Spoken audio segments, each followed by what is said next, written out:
Հարգելի հետևողներ, կզրուցենք դիվանագետների համահայկական խորհրդի համահիմնադիր արտակարգ եւ լիազոր դեսպան Վահագն Մելիքյանի հետ։ Պարոն Մելիքյան, անդրադարձել եք Ցեղասպանության 110-րդ տարելիցի համատեքստին, նաեւ տարածել եք գրառում։ Ես ուզում եմ խոսենք այսօրվա իրողությունների կոնտեքստում ստեղծված իրավիճակի մասին, երբ կասկածի տակ է դրվում Ցեղասպանության փաստը պետության ղեկավարի կողմից բացակնարկներով։ Ինչով եք սա պայմանավորում եւ ինչպես կանխել սա։ Սա հենց այն դեպքն է, որ մեր ամենամղձավանջային երազում այնքան չեն կարող պատկերացնել, ասենք դուք պատկերացնում եք հայ մարդ, հայ մարդ, ծագումնաբանությամբ, այստեղ ապրած, մեծացած, կրթված, ջուրը խմած, հողի վրա բարեկեցություն դրսևորած կամ դիզած չգիտեմ, մարդ է, որ փորձի ինչ-որ գիտեք այսպես մենք չենք ժխտում, մենք չենք ուրանում, որևէ մեկ այդ փաստը կասկածի տակ չի դնում, բայց եւ այդ բայցից հետո ասենք կարող է այդպես էջերով ինչ-որ բաներ փորձել շարել, սա բնականաբար մեղմ ասած անընդունելի է եւ ամենաեղկելի ու ամենազզվելի արարքն է երբևիցե, որ հնարավոր է պատկերացնել, հա։ Դրա համար եւ այսօրվա ջահերթը, եւ վաղվա երթը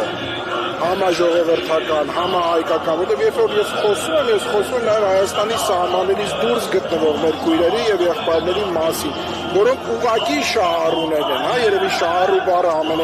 վատ ընտրվածն է այս պարագայում, բայց ուղղակի իրենց կաշվով, իրենց երակներով անցկացվածն է, որ այդ մարդիկ հայրենիքի սահմաններից դուրս են հայտնվել, հենց այդ փաստի արդյունքում, ցեղասպանության փաստի արդյունքում, հայրենիքը, սա առանցքային էլ ավելի վատ վիրավորանք եւ ավելի վատ արհամարանք քո իսկ հայրենակիցների, չնայած երբեք իրենք չեն կարող իրենց հայրենակից համարվել, բարձ պատճառով, որովհետեւ ուրացումը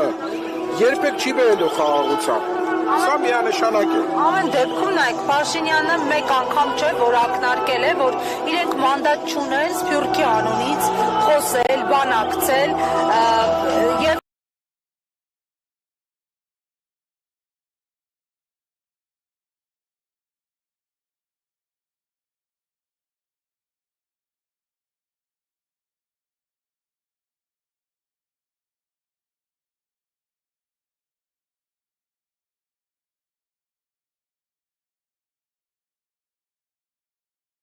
զիջող կողմ է, միակողմանի զիջող կողմ է եւ մենք բազմաթիվ փաստեր ունենք, թող որը մեկը հանկարծ չփորձի անգամ ասել, որ զիջում չկա, սա փող զիջումային է, մենք խոսում ենք, մենք պայման չկա այդպիսի բան, Բաքվից հնչում է հրամանը, կատարվում է Երևանում, շատ բարձր է այդ ամեն ինչը եւ ամենավատը գիտեք որն է, որ արդեն այդ ամեն ինչը այնքան անթակույց է, այնքան ուղղակի է, հա, ուրիշ լատենտ չի, չնայած լատենտ պայմանավորվածությունների, պատերի ետևում, հակսոնյակներում պայմանավորվածություն, միևնույն է, արդեն շատ ուղիղ խոսում են դրա մասին։ Հասկանում եք, վաղը մյուսը պիտի սկսեն արգելել ցեղասպանություն բառը օգտագործելը։ Միանշանակ է, սկսեցին ամենասիմվոլներից, եկանք հասանք արդեն գետնի վրա, այս կարգի ուրացում լավ, այս կարգի մերժողականություն, այս կարգի ժխտում եւ այդ ամեն ինչը համեմել ինչ-որ մանիպուլատիվ իրանց այդ արտահայտություններով խոսքեր եւ պատկերացնում եք այսօր չէ պարլամենտից ունեն էլի մեկ հնչեցնում են ասում փորձ անգամ չանեք մոտենալ ցեղասպանության թեմային, այսինքն ինչ այդ հասկանում եք ուղղակի ցինիզմի եւ անկարողության եւ այդ ամեն ինչ ուղղակի վախերով փաթեթավորման արդյունք է, ուրիշ որևէ բան չկա, դա գալու է հատուցման պահը, կանգնելու են դատաստանի առջև եւ Աստծո դատաստանի առջև են նաեւ կանգնելու, որտեղ պղծությունը որևէ ձևով չի կարող խրախուսվել եւ չի կարող շարունակական լինել։ Վաղ թե ուշ ինքը կանգնելու է եւ վաղ է կանգնելու, քան ուշ։ Այսպես որ ես ուղղակի իսկապես սրտանց իմ համեստ կեցվածքով ուղղակի կոչ եմ անում մարդիկ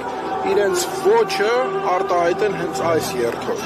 որտեղ ցանկացած մեկ հոգի, մեկ ավել հայ մարդու ներկայությունը այդ ոչի ավելացնելն է, այսինքն այդ չընդունելն է, այդ մերժելն է այն հակահայ քաղաքականությունը, որ այսօր վարում է օրվա վարչախումբը։ Ասացիք, որ այս կարգի մերժողականություն երբևէ չի դրսևորվել պատմական ակնարկ էքսկուրս կատարելով նախկին իշխանությունների օրոք երբևէ որևէ խոսույթ, մեկնաբանություն, խոսք ցեղասպանության շրջանների պատմություն քանի որ ներկայիս իշխանությունները նշում են որ դրան ընդունակ են միայն նախկին իշխանությունները մերժելու ինչպես նաև սահմարկելու Ոչ եւ երիցս ոչ դուք հարցը տալիս եք մի մարդու ով ուղղակիորեն ներգրավված է եղել եւ ոչ միայն Հայաստանում, նաեւ Հայաստանի սահմաններից դուրս երբեք եւ երբևէ նման բան անգամ չէր կարող լինել։ Մարդ պատճառներով ուղղակի այն հանձնարարականները, որ ստացվում էին այն ժամանակ դեսպանության, քաղաք հանձնարարականները էին բնականաբար, այդ հանձնարարականները ուղղակի կգա ժամանակը արխիվները կարող են բարձրացնել եւ կարդալ թե այդ ինչ հանձնարարականներ էին գնում, շփման, այդ շագերտներով շփման հանձնարարականները, բացեք եւ կարդացեք թե ինչ խորը համագործակցություն կար։ Եվ այդ երամիասնության մասին, որ մենք բազմաթիվ անգամ խոսել ենք, այդ երամիասնության մասին է խոսքը։ Այդ երաթևն էր հասկանում եք խոսքը, ամենը իր շատ ուժեղ եւ շատ խորքային կշռով Սփյուռքը, Արցախը եւ Հայաստանը։ Այս երամիասնության ներկայությունն էր, որ կարողանում եք